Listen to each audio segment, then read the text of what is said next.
I am delighted to have our next speaker because, as you saw in some of the earlier slides, things like anxiety and fear of recurrence are really common threads in our patient community. We hear this all the time. And so we're really going to take a different tact. We have a wonderful speaker to really bring this topic out into the open and help you identify some resources and some things to just recognize that you can do in your own communities when you get home. But managing the stress and anxiety of having a bladder cancer diagnosis is a lifetime job. And what happens with that diagnosis, it affects the individual who has the bladder cancer, but it also impacts everybody around. And so I'm really delighted we were able to get Dr. Pam Handelsman. Yep. And she is a health psychologist and assistant professor at Fox Chase Cancer Center here in Philadelphia. She earned her Psy.D. from Roosevelt University and completed a clinical psychology internship at the Washington, D.C. VA Medical Center. So you've got a lot of experience with veterans. How many veterans are here? We've got a few. We definitely have a few. She followed up with a health psychology fellowship at the VA Maryland Healthcare System. And Dr. Handelsman really brings a lot of wonderful experience. And she is an expert in cancer. Yeah. And so if she occasionally says breast cancer, she knows she's thinking about bladder cancer. So just kind of work with her on that because she does a lot of talks. But anyway, she really focuses on providing evidence-based interventions to help cancer patients cope, focusing on pain management, fatigue, insomnia. I can go on, and you're probably all going to have that checklist of all of those things that are going on. She coordinates music wellness. I'd love to hear more about that at Fox Chase because I think music does soothe your soul. Mm-hmm. So I am going to turn it over to Dr. Handelsman, and you've got your clicker, and we'll make sure it works. And we're going to have ample time for question and answer at the end. So let's go ahead and get started. All right. Thank you all for having me. I really appreciate being invited to speak. It's so rare that you get to be in a patient advocacy-driven event, and this has just been such a thoughtfully put together presentation and also really thoughtful questions. So I'm excited to be here. Like Stephanie said, so please forgive me. I am talking about bladder cancer, but I just came from across town where I was giving a symposium on breast cancer. So I might have some word insertions, but bear with me. Okay, so today I'm going to talk about embracing wellness, managing stress and anxiety after bladder cancer. My goal for this talk is to have you kind of be able to use a lens through which you can kind of see what's going on with you or with someone that you love. I am a health psychologist, and what that means is that I'm a clinical psychologist, but I specialize in any time cognitive, behavioral, or emotional factors impact a health outcome, or providing interventions for somatic sensations or problems like sleep and pain, as well as, of course, coping with cancer. So this is sort of like my bread and butter, so I'm really excited to be here. We're going to, in our time together, I'll give you some basic background information, common emotional reactions to bladder cancer, some strategies that are evidence-based for managing them, and then we'll get into some more practical, like nitty-gritty, something you can do by the end of the day today. And I'm going to leave plenty of time for a Q&A. I think that I'm going to try for 30 minutes. So just to kind of get started, I want us all to sort of align with this concept of health. I follow the World Health Organization's definition of health, which is that health is a state of complete physical, mental, and social well-being, not merely the absence of disease or infirmity. The enjoyment of the highest attainable standard of health is one of the fundamental rights of every human being without distinction of race, religion, political belief, economic, or social condition. So I abide by that, and in layman's terms, what does that mean? It means that we're going to work really hard to eradicate cancer, to get rid of the cells that are in your body and maintain health. But if we are not taking care of the things that provide a good quality of life, including your emotional well-being, then we are not adequately addressing health. Mental health is health, as defined by the world's experts in health. So I just want us to sort of align with that or consider that when we're thinking about our conceptualization of health, or how healthy am I? Talking about the psychological impact of bladder cancer, oops, I'm gonna go back.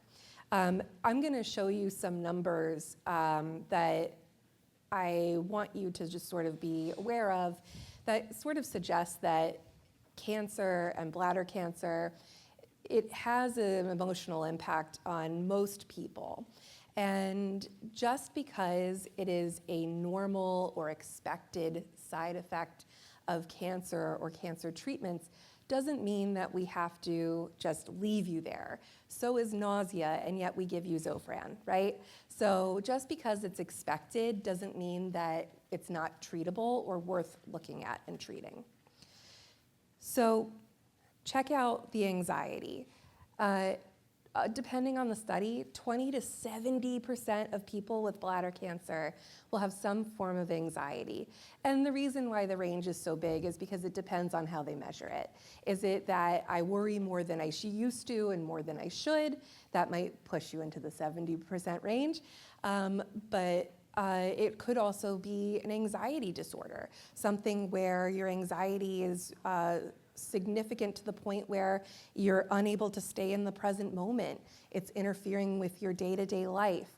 You're starting to make accommodations or decisions based on your anxiety and not what you may truly want deep down.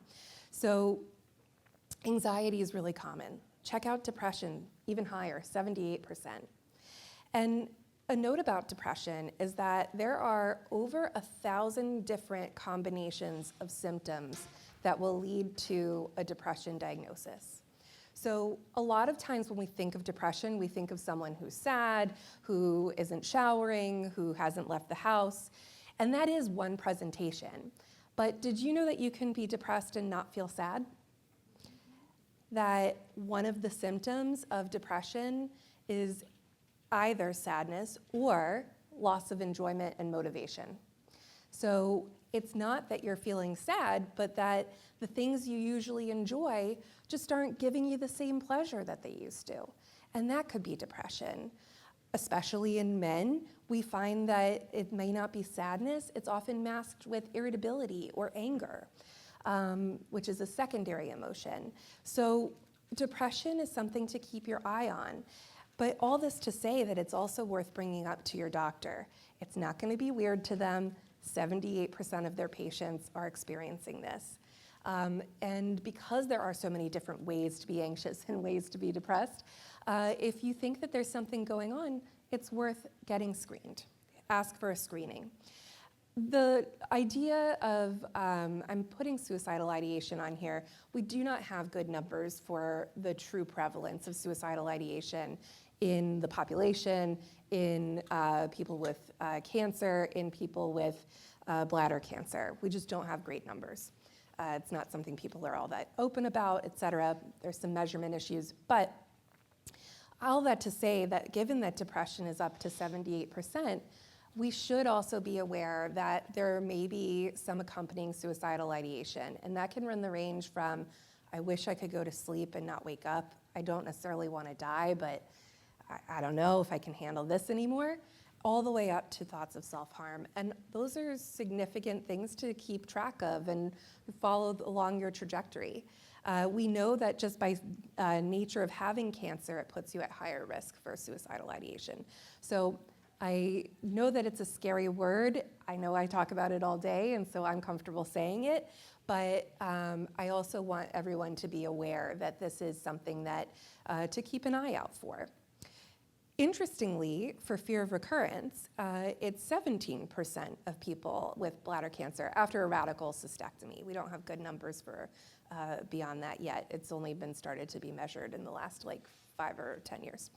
But what's kind of interesting is 2 things. One is that there are differences. It's much higher in people who had an ileal conduit versus a neobladder. We also know that it tends to spike in year 2 or 3 after your surgery, not year 1. So why is that? No one really has a good understanding of it yet. Like I said, newly being researched, but in my practice, I have developed some clinical intuition, some guesses. So this is not the literature speaking, and this is now just me, the clinician, speaking anecdotally. I think it's a couple things. I think that one is that the first year after surgery, you have a lot more check-ins, so you get a lot more reassurance and time with your medical team. And you're just so focused on sort of navigating your new normal, your new body and all that, that it's not going to come up yet. The other that I hear from people is that, we measure prognosis in 5-year increments often. And so it's not to say that at 5 years, that's it, your time is up. But what we're saying is that we just don't have the data after 5 years. But despite that, a lot of people feel as they get closer to the 5-year mark that they're edging closer to this cliff where they can't predict what's going to happen next. We have less data. And so that can also, I think that's part of why years 2 and 3 things start to spike a little bit. And then finally, we can have some struggles with body image. So body image is a construct that's not just aesthetics. It's not just how do I feel about how I look? Do I feel attractive? Do I think other people are attracted to my body? But also body image encompasses function. So what is my body able to do? Lack of changes in mobility and how I feel about those changes in mobility. There's also a phenomenon that happens, and I think it's protective, where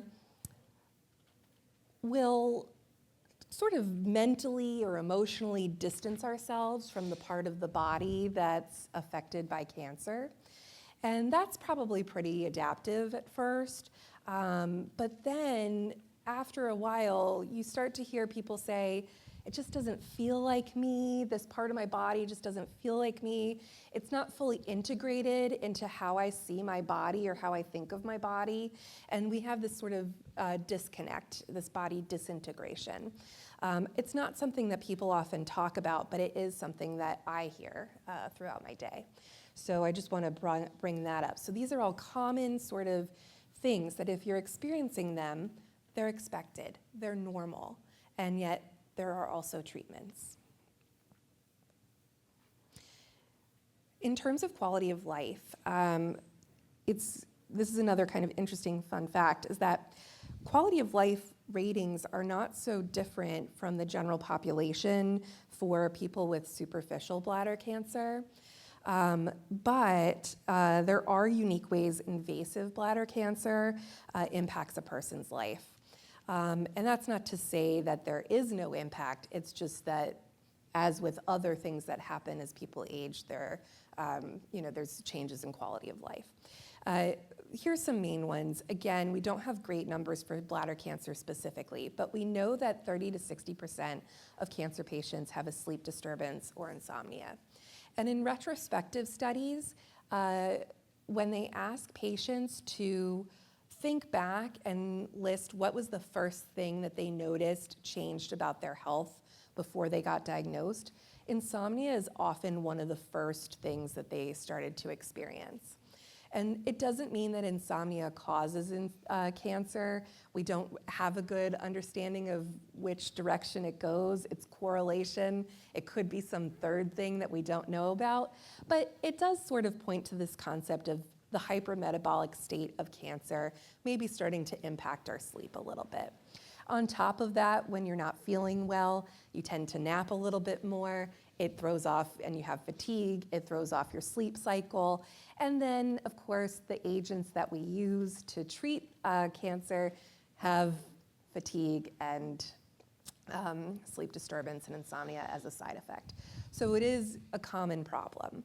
It does not go away over time.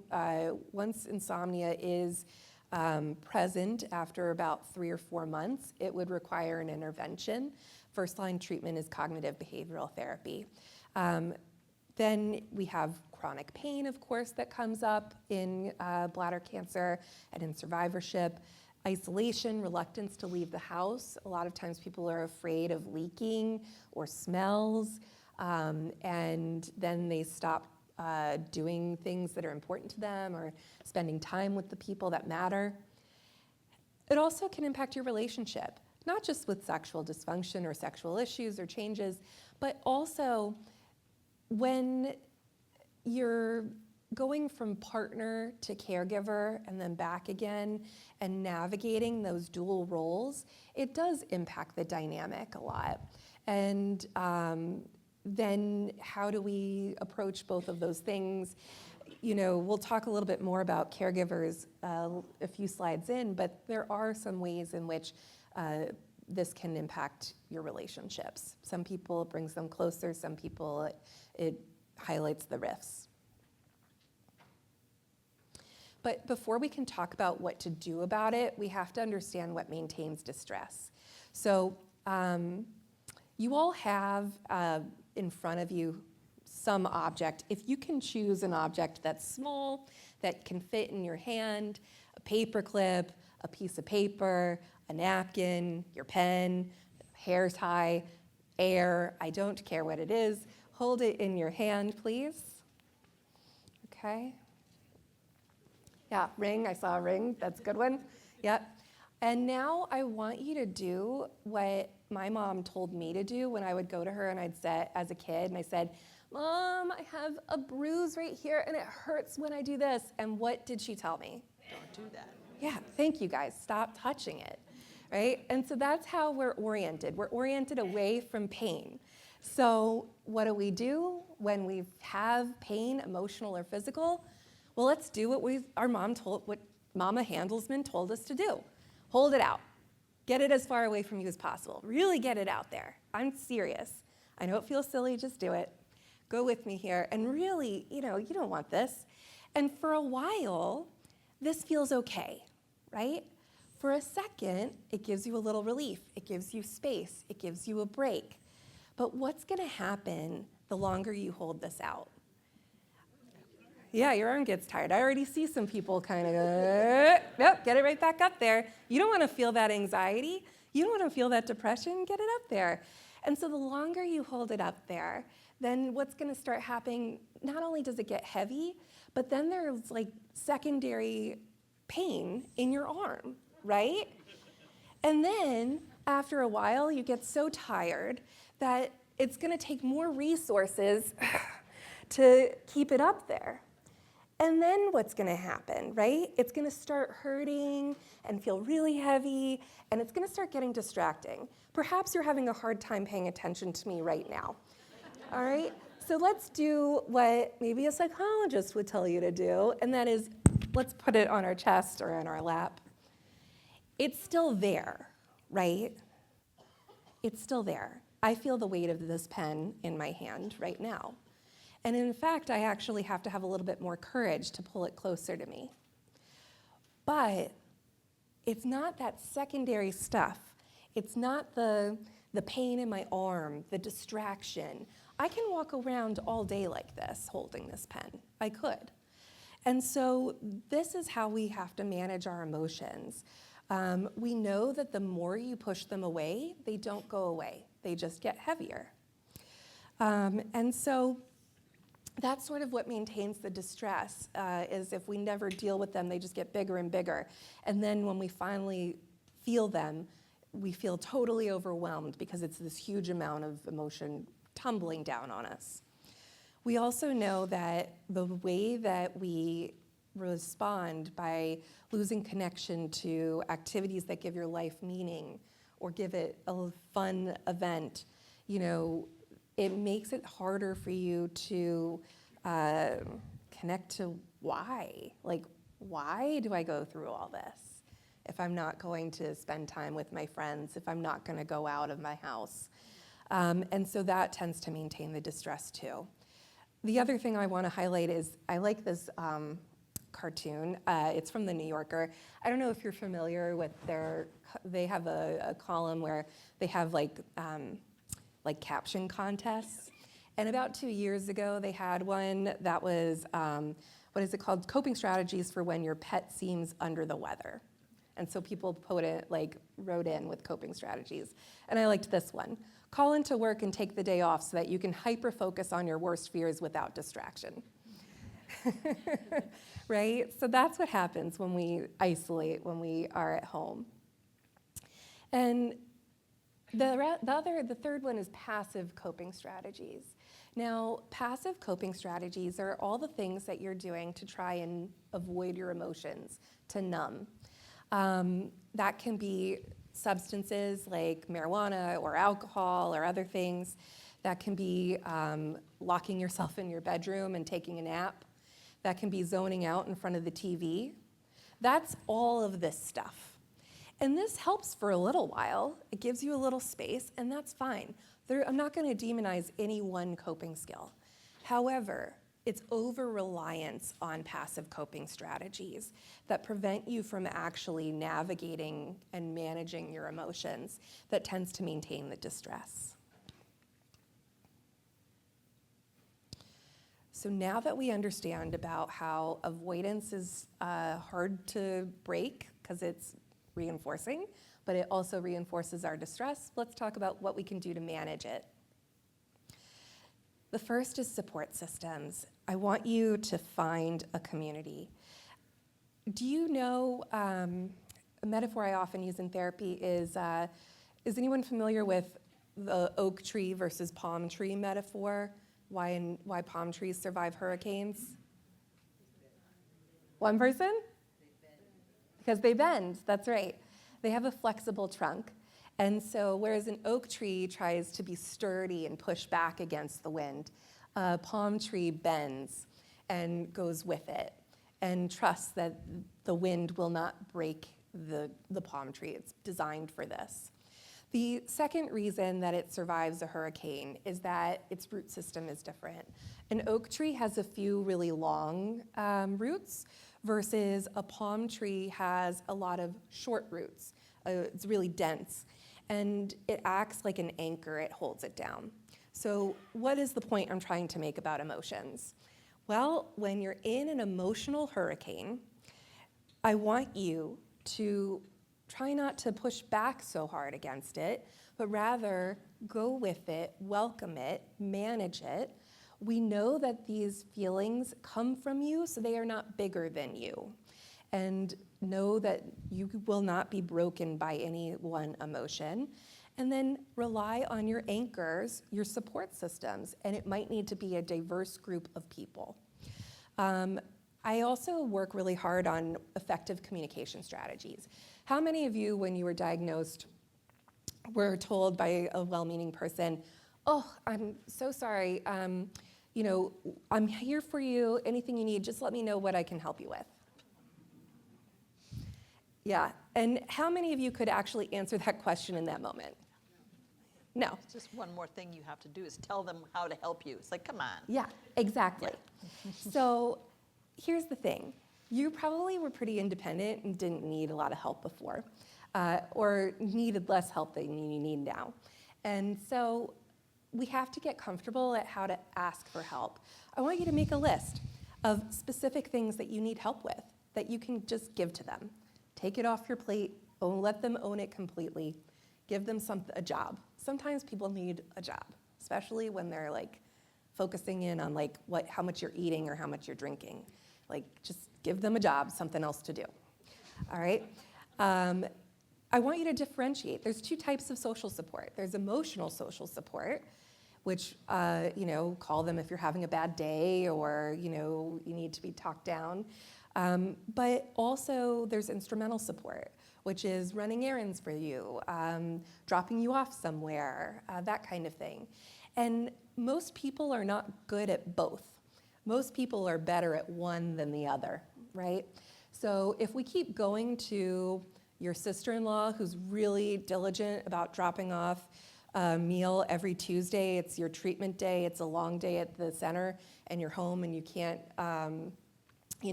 even fathom making a meal, and that's her job is meal prep. She may or may not be the same person who's really good at talking you out of, fatalistic thinking. And so I want you to go where people's strengths are. And similarly, people that are really good with emotional support may not have the resources for the instrumental support, financially, time, distance, etc. So make a diverse list, use your diverse group, give everyone a different job.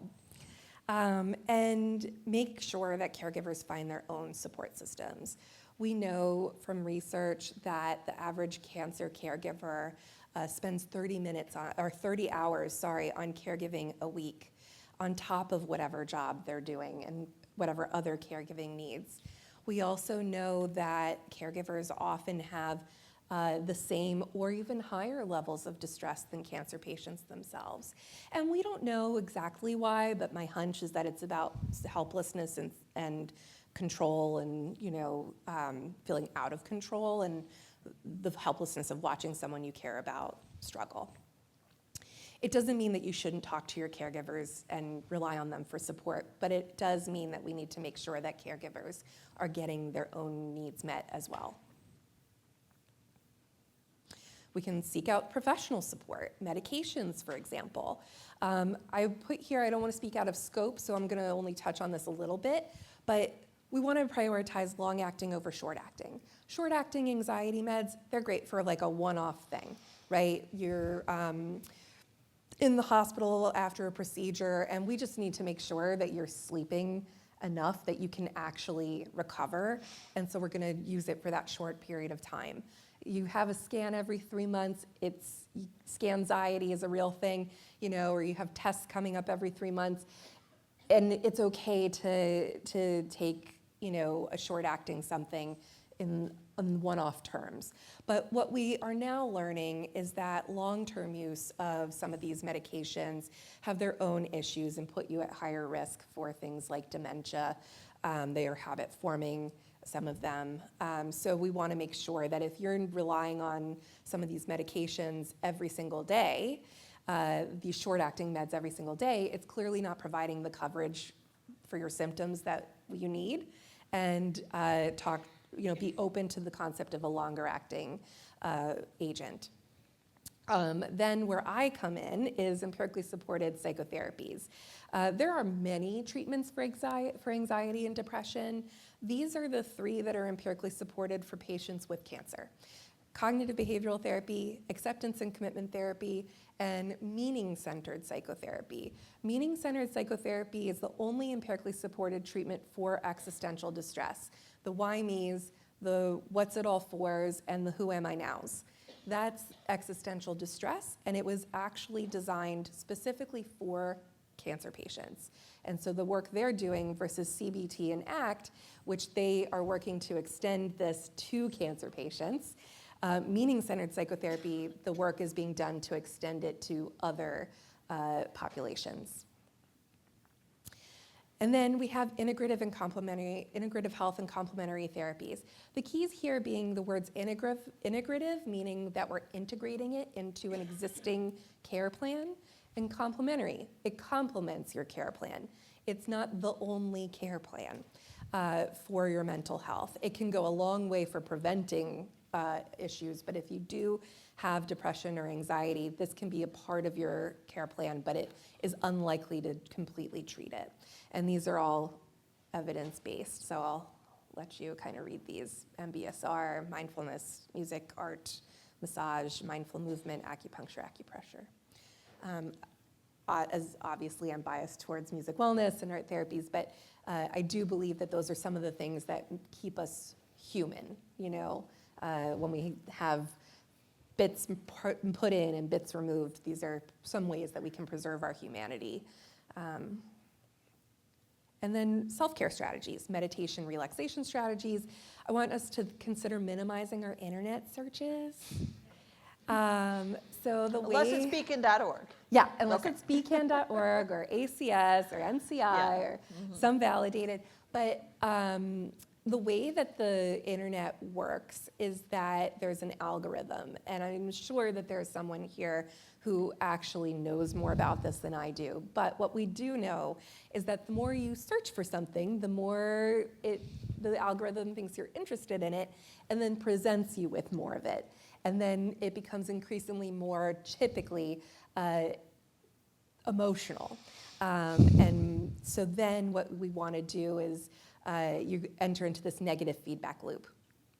So try and minimize that. And at some point, it has diminishing returns. You've learned everything there is to know about the thing, and there's not much left for you to learn. And then pleasant activity scheduling, mind-body activities, again, active coping skills, using your relaxation strategies, telling your friend that you're my joke of the day guy and you're my moral support guy. You know, whatever it is, that's going to be an active coping skill instead of passive. That's going to hit harder. That's more impactful. And just when you thought that I was done talking, I'm not. I'm sorry. But where are we on time? How far have I been going? We're good. Okay. All right, so practical resources and tools. How to find professional support. So you can find that by asking for your cancer center's psycho-oncology department or social worker. You can go on psychologytoday.com. Almost anyone who's in private practice has a profile there, and you can search based on location, gender, presenting problem, insurance provider. Did I say that already? There's a lot that you can sort by. And then you can also get a list of in-network providers from your insurance company.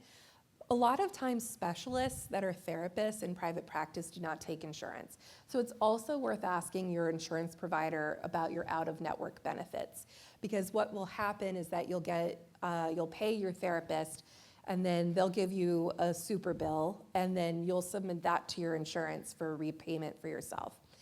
I think that it's a flawed system, personally. I'm glad that I can take insurance, et cetera, but it is an option that you might want to look into. Support groups.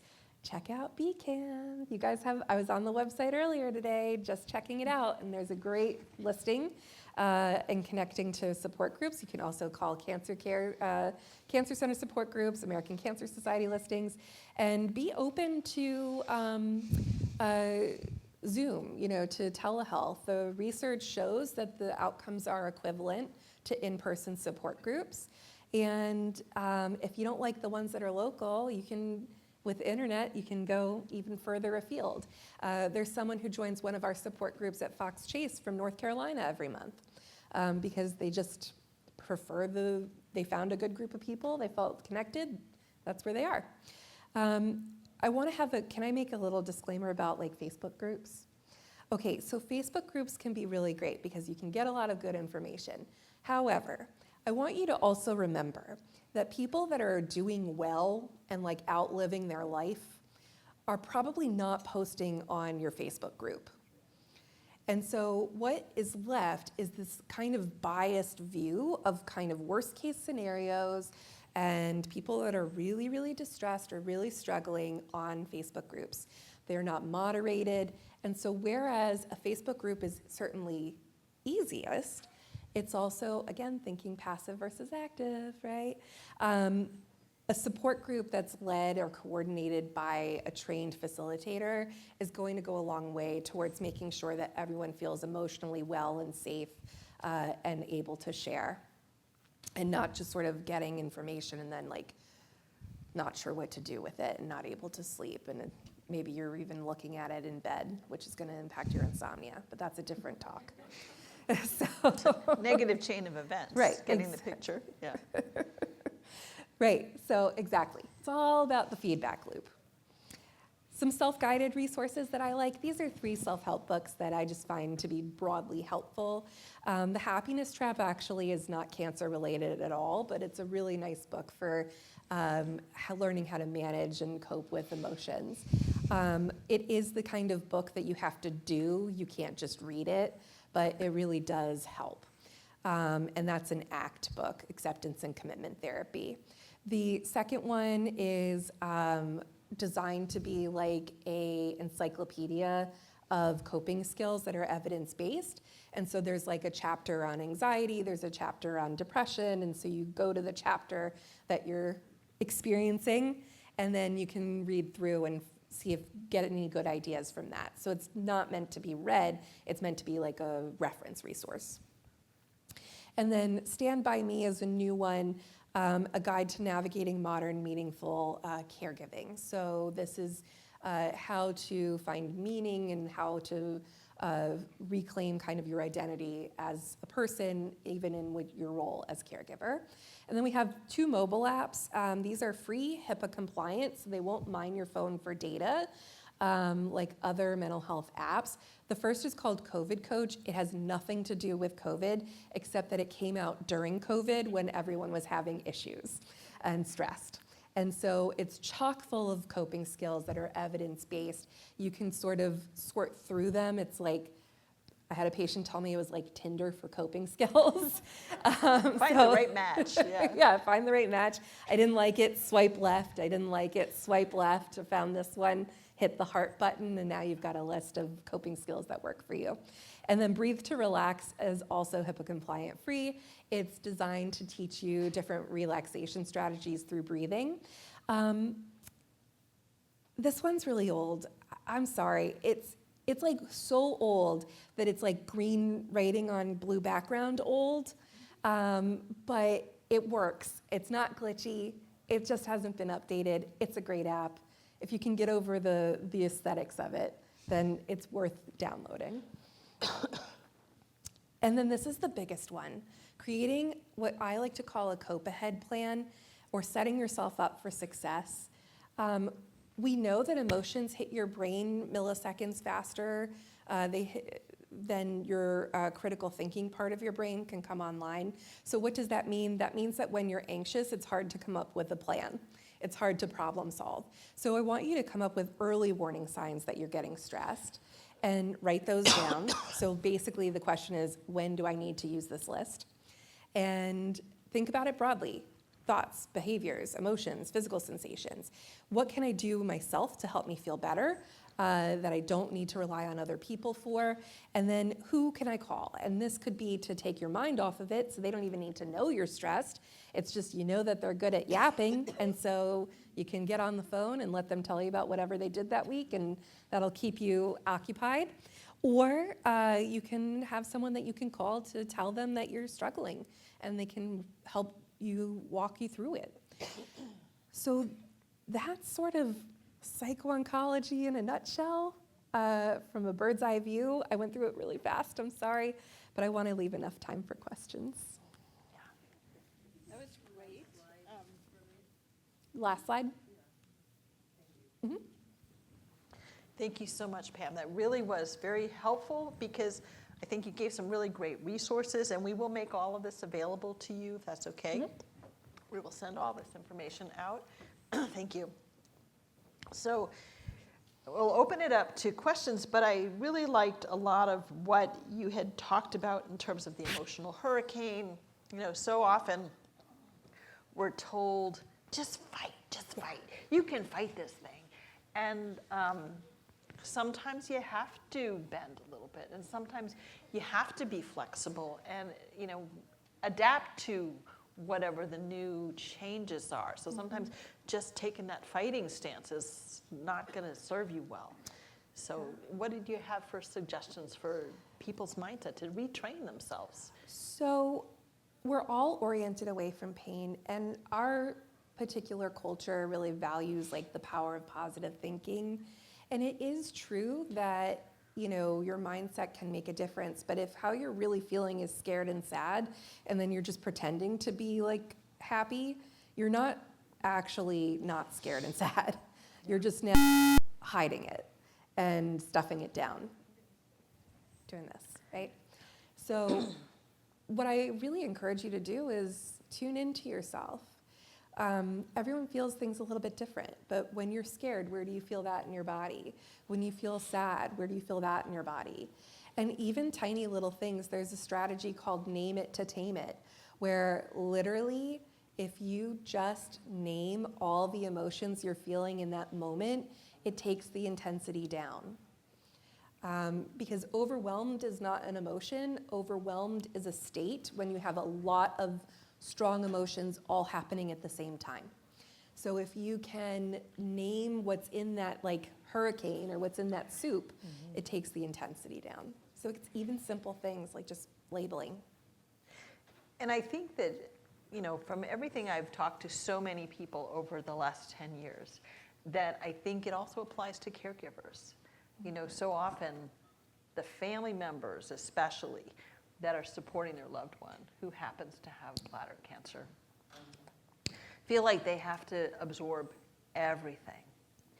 And they often put their own health at risk because they forget or don't have time to do their own routine things, but they also absorb that stress. And first thing I hear is, as a patient, I don't want to tell my loved one that I'm afraid. Because if I do, they're going to, you know, stress out about that. And as a caregiver, I don't want to tell my person who's the patient, I'm terrified, or I'm overwhelmed by all of these things. And so there's this opportunity for miscommunication, but name it to tame it. I really like that. That could stick. That could be a thing. Because if you're feeling all of these things, sometimes it's really hard to bring it up. But when it's something that's impacting you and impacting your relationship and how you're working together as a team, remember I said earlier, joys shared or doubled, burdens shared or halved. I think that that's something that if we can just get to a place where we can share where we are without expectation, but just say, I'm just letting you know, I'm having a moment. Name it, tame it, work together, I think makes a huge difference. Yeah. So we can open it up for questions. Can we grab a mic for Brian here in front?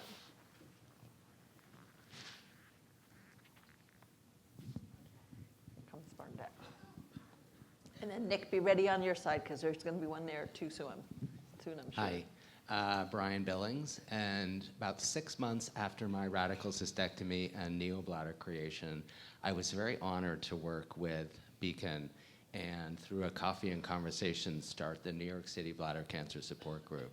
And over the 3 years that I've had it, one of my mottos has really become, I experience my best self in communication with others. And I'd like to suggest that everyone go to a support group. I think you can not only manage your own stress and anxiety, but just as important, you can help others manage theirs. And that there's such a rewarding give back for that. And I know in my group, we welcome not just patients, but caregivers, and I think that's probably pretty universal. So, and Beacon has a state-by-state easy reference in your resources page. So thank you so much for all you do for us with that. You're welcome.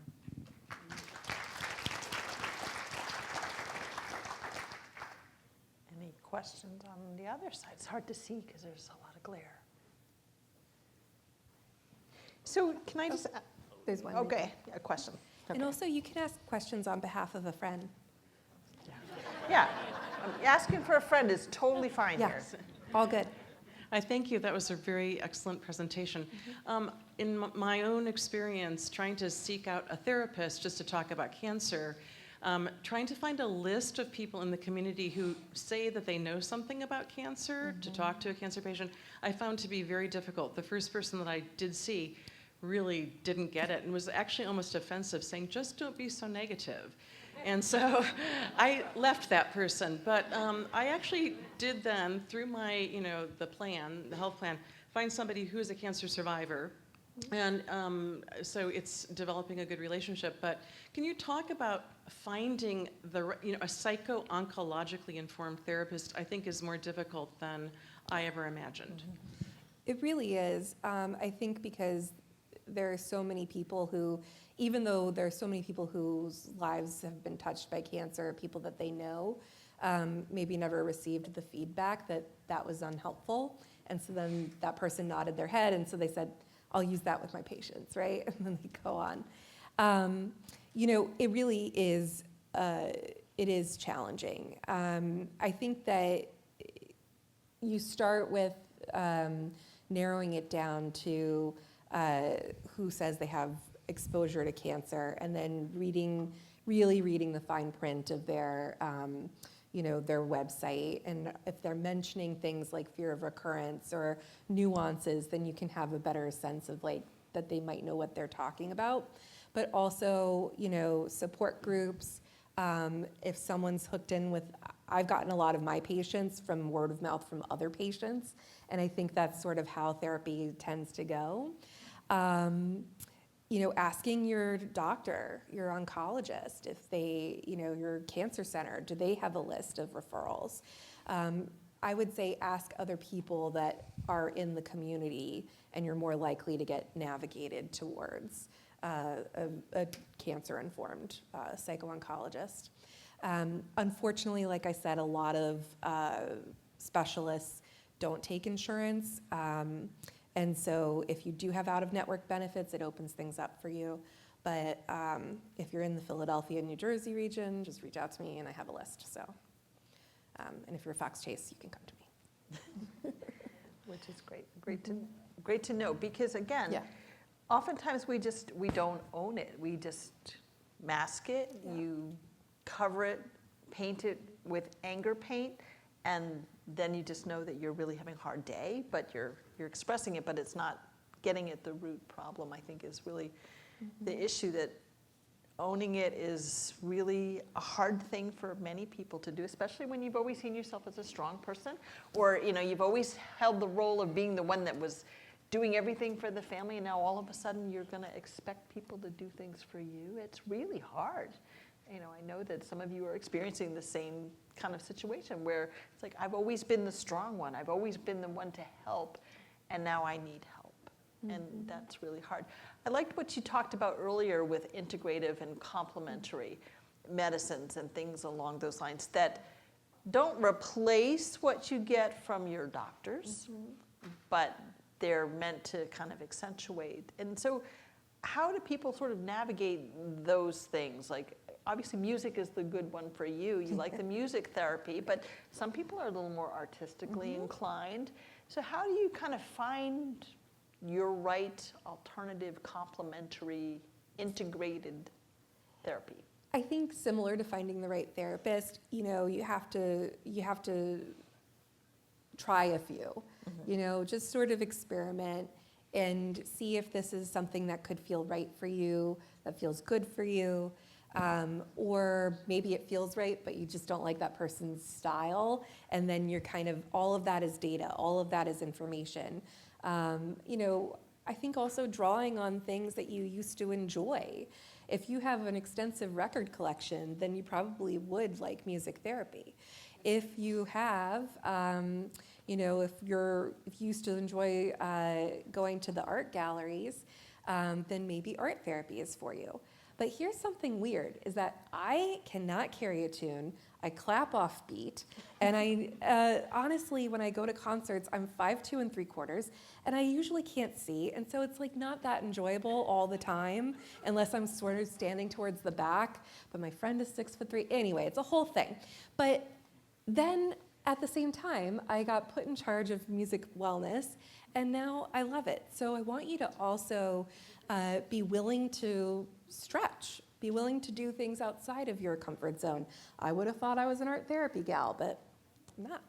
Turns out. Well, I like to bang a drum. There's a lot of research, because it's making its way to the popular media through the news, about the benefits of music and all the, the deep emotions that can be released through things that you hear, things in your past. This, music is the soundtrack of your life. When certain songs get played, all of a sudden you can see yourself back in your teenage years, or when you got married, or when you had your first kids. All of those things and the things that gave you joy can be really beneficial, whether it's music or art therapy or any one of a number of things. But I think the biggest takeaway is, don't keep it inside. Don't hold it for yourself for very long, because it's hard. And you need to be able to bring it in and address it. That's right. That's This is exactly good. it. Yeah. Oh, there's someone over Other there. questions? Hi, I wanted to say it was a fabulous presentation. I also think it's really important, not only for cancer survivors, but the general population, I think what you were talking about. But I also wanted to say that in New York, with the Sloan Kettering Cancer Center, and we have an integrative medicine component, and it's open to everyone. Now that it's on Zoom, there's music therapy, there's meditation, there's Tai Chi, everything is available. Anyone who wants to access those programs could just go online to mskcc.org and actually take part in those programs. And I also wanted to say they have social workers. When I first was diagnosed was 9 years ago, and we had in-house support groups, and we had social workers as part of the treatment, and they were life-saving, really. So it's a kind of therapy. Is that for me? Oh. Anyway, thank you. Yeah. What is the website again? What did you say?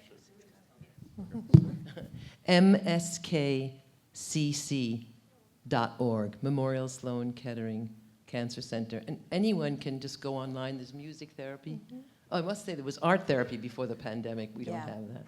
But all these different things. You can have Tai Chi, yoga, meditation. And check your senior centers. Like you might need to, it may not be cancer specific, but check for local resources.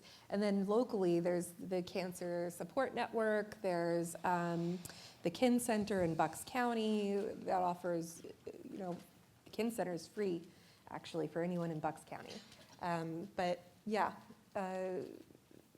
do your searches, and you'll be shocked at what you can find. Yeah. Thank you for this.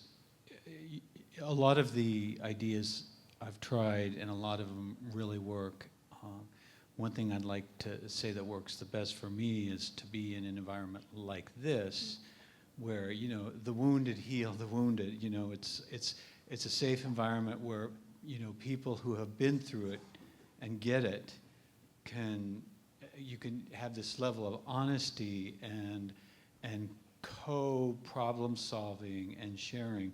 So sometimes for me it's not been out there looking for the answer, but it's been the ability to connect and relate and not feel so alone. And it's been through groups like this. It's been through the ANOVA program that Karen runs, where we are on a call once a month. And we don't necessarily drive to solutions, but a lot of it is about sharing. And then also with my mentor, he doesn't have every solution through the BCAN mentorship survivorship program. He doesn't nearly have all the answers, but he's a step ahead of me, and he can really relate to what I've gone through. So that goes a long way in terms of like that alleviating the stress and letting it out, and being able to breathe and feel that you're connected with people who are like-minded, and many of them have had a lot of success. Yeah. I mean, look at the bathroom app, right? Like, another one is called Flush. But these are things that you guys can have shorthand conversations about amongst each other.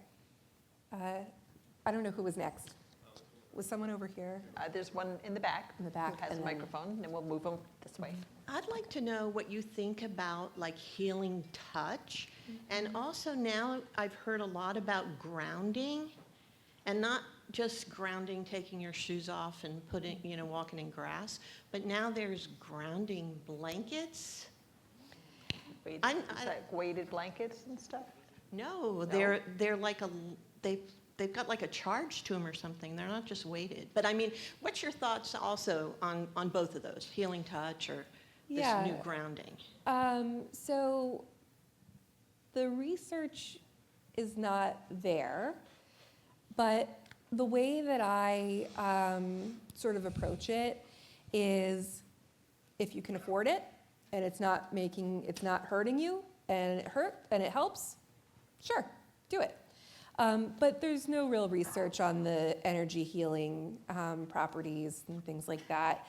Reiki, for example, does show reductions in anxiety from the beginning, pre to post, like after a Reiki session, people feel more relaxed and less anxious.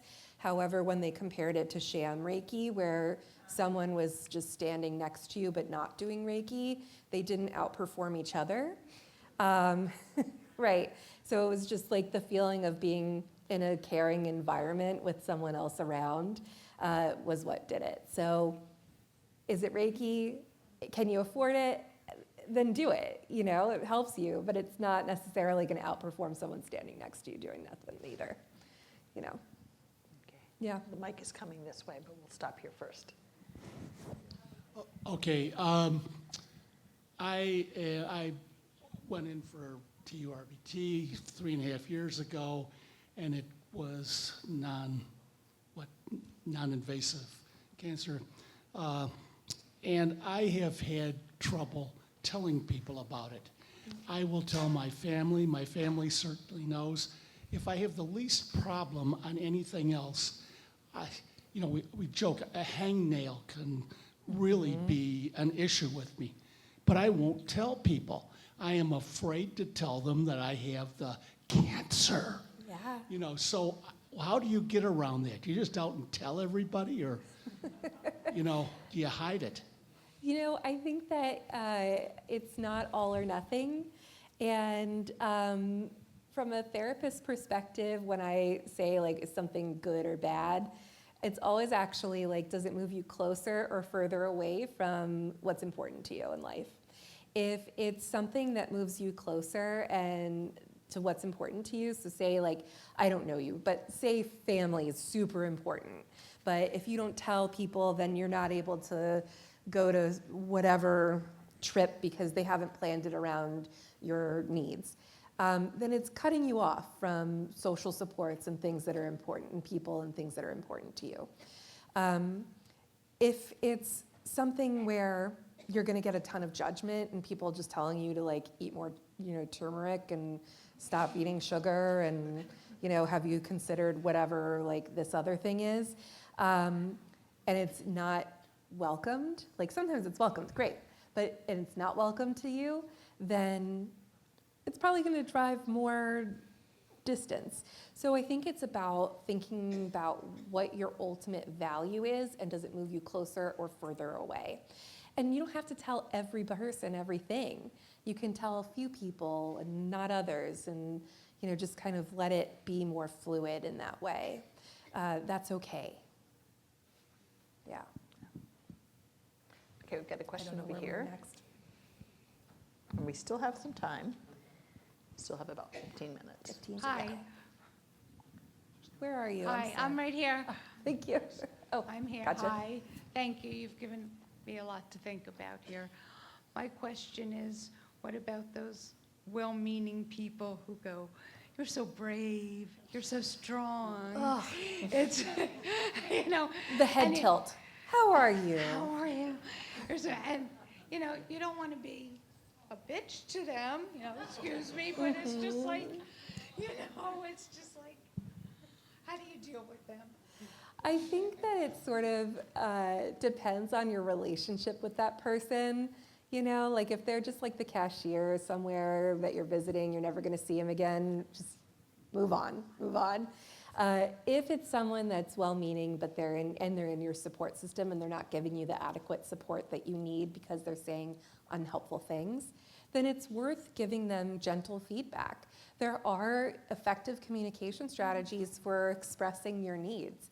And it starts with, I really appreciate the support that you're offering me. I feel the care that you are directing towards me. Actually, my experience is blah, blah, blah, blah, blah. And it would be so helpful if I could hear from you, insert need here, Be very specific. And don't expect to change people's whole personalities. Choose one or two behaviors that you can ask them to then adjust for you, because they probably are well-meaning and they just don't know what to say. And sometimes it's okay to give them permission to say, I don't actually need you to say anything, I just need you to hold my hand right now. Yeah. Bring me crossword puzzles sometimes, that would be great. Yeah. Absolutely. Hi.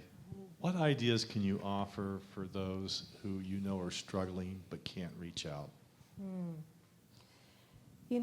There's a really old psychology joke. How many psychologists does it take to change a light bulb? One, but the light bulb has to be ready for change. So I think that one is that, you know, having a real talk with yourself about like courage. I think that what everything that I have offered is basically the opposite of what is ingrained in us from society, from ourselves, right? It's all paradoxical. It doesn't make logical sense. And so it does once you like kind of explain it, but it takes a lot of courage to try something different and to reach out. And I say this to say, start easy. And for some people, easy is their best friend, right? Someone they super trust. For someone else, easy is a support group full of strangers who are not gonna run into you on the street. So choose easy. Start with something easy. What's an easy disclosure? What's an easy person to talk to that's kind of low risk? Probably it'll turn out a little bit better than what the anxiety is telling you, because we know that whenever we measure anxiety, even in trauma, anticipatory anxiety is always higher than even if the bad thing happens. Our brain hates uncertainty so much that it would actually rather just have the bad thing happen so we can deal with it than the uncertainty of it. You may have experienced this for yourself, but just test it out. See, what's so bad about it? Yeah. What I meant was not for myself, because this truly was for a friend. This one was actually for a friend. How do you like ask your friend to open up? Yes. Mm-hmm. So back to that light bulb joke. It is, I think sometimes it can help people if you can start the conversation. So relationships are built on mutual levels of emotional vulnerability. So like if I share something vulnerable, the other person in the dyad is likely to match my vulnerability.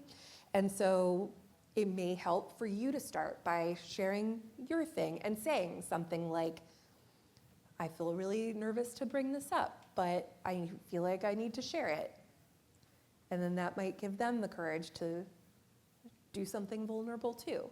We don't know. I mean, it's not a perfect, it's not user guaranteed, satisfaction guaranteed, but it is a way to like kind of model for people that it's okay. Or even just guess at what's happening and just sort of bring it up without assigning it to a specific target or person. So we still have about Yes. 10 more Hello. minutes. Okay. Is there another question? I'm just I heard looking for- one. I heard I'm here. something. I'm right here. Okay, There thank you go. Oh. Okay. Mm-hmm. Somebody's talking over there. Who's first? I'm here. Yeah, go ahead. I chose in my when I got my diagnosis over 2 years ago. I chose Thank you. less than easy. I shut down. I was felt like I was in my closet. I didn't talk to my friends. Only my closest family, which was my kids, they knew. Mm-hmm. And it took me a long time before I could tell a few friends. And the friends that really know me, I yappity yap. So they knew something was wrong. They kept calling and calling, but I would never say. And with courage, I talked about it. I didn't know how to deal with it, but I spoke about it. And I'm in my second year now, and I'm able to even tell people at meetings and how I feel. I remember on the BCAN, because I'm in their support group, they had a topic like that one night, and how do we deal with it, and that was so good to hear everyone their way of dealing with it. And that's how I'm dealing with it now. I stick with the BCAN, and thank you very much.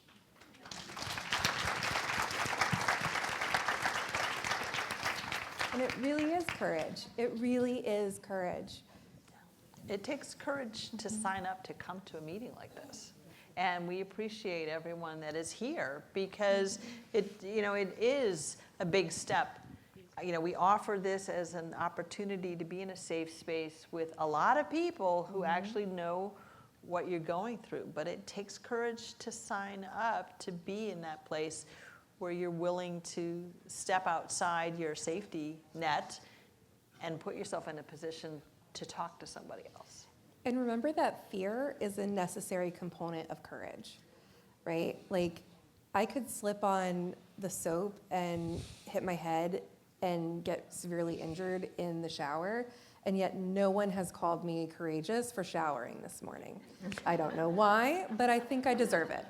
But, right, so no one calls me that, but if courageous for doing that, and yet if I did something else that was scary to me and I did it anyway, I would be called courageous. And so that's what courage is feeling the fear and doing it anyway.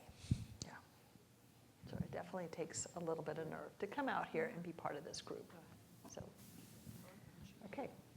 Hi, I'm a bit of a newbie. I got my diagnosis last December, and my first reaction, like others here surprisingly, was denial. And I didn't want to tell my children. My daughter was 8 months pregnant. I didn't want to tell my work colleagues because they depended on me, and there was an interactive aspect to my work that I knew would have been harmed by people. And more, I didn't want to tell my friends. I didn't want to tell anybody because I didn't want that stigma. I didn't want to have to explain. I didn't want that sympathetic advice or any of it. And I really didn't know what to do at first other than going through the medical part of it. And it was thankfully because of BCAN, groups like Brian's, groups like the Bladder group that I eventually became part of. There's an organization called Cancer Care that offers therapy, both group therapy and individual therapy. And I had my treatment at Sloan Kettering, and as somebody said, there's all kinds of programs. So what I'm getting to is that I found support within the community and listening to other people and hearing their stories, and that gave me the knowledge and the strength to be able to go forward in my life, not just with the medical part, but with all aspects of it. And today, all of those resources are incredible tools in the post-surgery recovery world of my life. And I can't say strongly enough that, emphasize strongly enough that people should really reach out to others. I guess people, if they're already in this room, they already know that, but it was certainly a godsend to me, and I'm grateful. Thank you. Yeah. I just want to say that sometimes, I'm going to cry, I don't know why. Sometimes I feel like bladder cancer is kind of like a hidden cancer. Mm-hmm. It's like people look at you and they think you're fine. I'm 3 years out. In the very beginning, I'm a volunteer. So I volunteer bookkeeping and accounting. I'm carrying my bag with me, from my bedroom to my office, still writing paychecks, still paying the taxes. I did all of that then. It's 3 years now, and I'm done. I mean, I don't have the desire to do it anymore. I don't have the energy to do it anymore. I mean, I think maybe we're not always completely well. I don't know how to look at it. But it's like nobody looks at me and thinks I'm sick anymore. In the beginning, it was like, fine. Oh, you're amazing. Look at what you're getting done. Mm-hmm. And now when I say, I am done. I'm done with it. No one will take me seriously. Like, what's wrong with you? You're fine. It's 3 years. Where's your problem? So I don't know how to deal with that. It's like they don't see me. They're not seeing me anymore. That's a really common experience. When people, in the beginning, there's a big rallying kind of force around you. And then after a while, because you don't look like TV cancer, then people forget, or they forget to check in still, or that you might still have issues, or say, you're have no evidence of disease currently, but So people are like, you should just be happy, just be fine, you're fine, you lived, right? But what they don't realize is that for a lot of people, they were just sort of in survival mode for a while, and now they're like, holy crap, I almost died, and I did not deal with that at all. And now I have neuropathy or other changes in my body. And so, that's unfortunately a common occurrence where the support group system sort of recedes back into the bushes, and people are left sort of hanging. I think that's where the support groups happen. I think that's where effective communication happens for the relationships that you want to salvage, creating relationships of people that will understand you. And I think people don't know. They just don't know. And it is exhausting to have to express and teach others how to support you, and people take your lead. Okay, we have time for one last question over here. One thing that helped me to be open about my cancer was my father died of cancer at 53. And when he found out he had the cancer, he sat us all down and said, I have cancer. I do not want whispers. I do not want people walking out of the room or feeling bad. I want you to know you can talk to me and be open about it. And that helped so much throughout my time with him. And then flash forward, I get cancer. And you told you're going to lose your bladder. That's a big thing. It's not a little thing. And I had a friend who had gone through it, and they connected us. And it was so helpful to talk to somebody. So here's a side of being open that you might want to consider. I will let it be known almost wherever I am that I have bladder cancer and I wear a bag. I do that not to draw attention to myself, but then I tell the people, you know what, you may not know or you may not have this, you may never go through it, I hope, but chances are you're going to know someone who's going to get bladder cancer.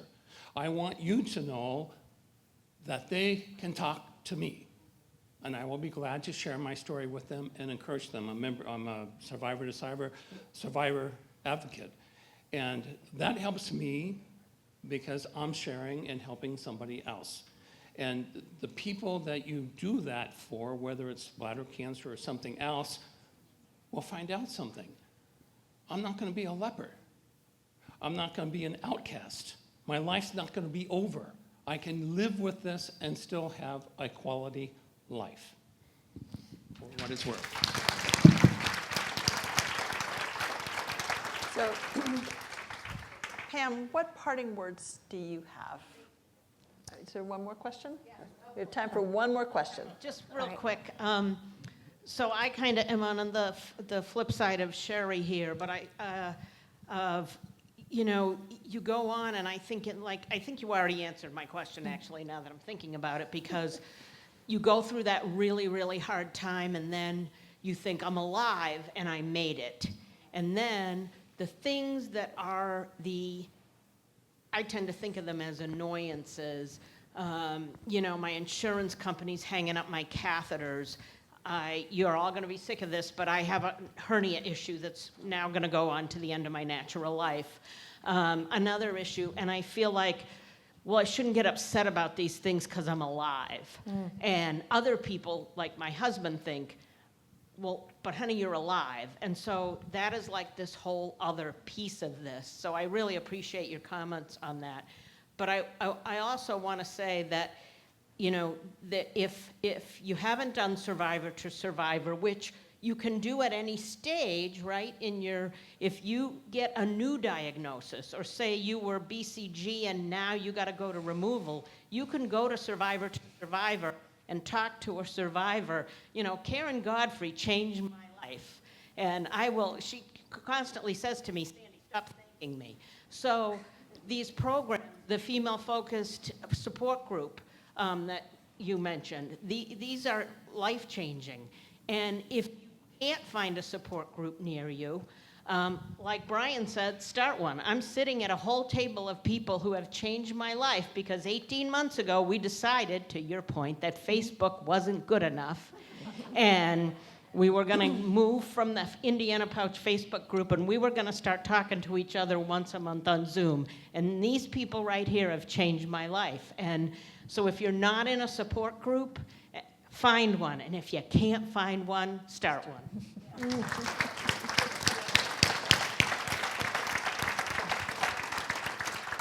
Thanks, Sandy. Yeah. So I'll let you have the last word. I think for my parting words, I think it's actually echoing what I'm hearing from all of you, which is connect with your power, connect with your superpower, what makes you tick, and then use it, exploit it, share it, generalize it across situations. You're a good planner, here's a cope ahead plan. You're really good at planning, do it. You're someone who's really good, you're a joiner, join a support group. Follow what makes you feel good, but also while also being open to trying new things. And then I'm going to say it again. I'm going to say it for a fourth time now. Active coping skills are better than passive coping skills. Please just use active coping skills. It'll go a long way, I promise. Thank you so much. Again, so many things that help people thrive in survivorship. I am going to give you 15 minutes now.